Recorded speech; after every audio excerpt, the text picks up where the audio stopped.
அனைவருக்கும் வணக்கம். எங்கள் அம்மா ஒரு ஸ்லேடை பாட்ட சொன்னாங்க. தேங்காய்க்கும் சிவபெருமானுக்கும் ஸ்லேடை அழகிய சொக்கநாத பிள்ளை பாடியிருக்காரு. கல்லால் அடியுரலால் கண்மூன்று இருப்பதனால் எல்லோரும் பூசைக்கு எடுத்திடலால் வல்லோடு கொள்ளுகையால் கங்கா குலமுத்து சாமி மன்னா கல்இதழியான் நிகர் தேங்காய்.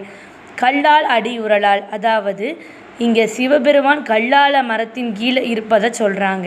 சிவபெருமானுக்கு 3 கண்கள் உண்டு, நெற்றிக்கண்ணும் உண்டு, தேங்காய்க்கும் அதே மாதிரி உண்டு. எல்லோருமே தேங்காயும் பூஜைக்கு பயன்படுத்துவாங்க, சிவனையும் பூஜை செய்வார்கள். சிவபெருமானுடைய தலையில் கங்கை இருக்குது, நம்ம தேங்காய்க்குள்ளேயுமே ஒரு குளமே இருக்குது. அப்படி சிவபெருமானுக்கும் தேங்காய்க்கும் உள்ள ஒற்றுமையெல்லாம் இந்த புலவர் பாடியிருக்காரு. இந்த மாதிரி தமிழ் மொழியில் இன்னும் நிறைய ஸ்லேடை பாடல்கள் எல்லாமே இருக்குது. நம்ம வீட்டில் இருக்கிற பெரியவங்களாம் அதை சொல்லுவாங்க. அதை கேட்டு நம்ம அதை தெரிஞ்சுக்கிட்டு படித்து பயன்பெற வேண்டும். தமிழ் மொழியோடு இணைந்து வாழ்வோம்.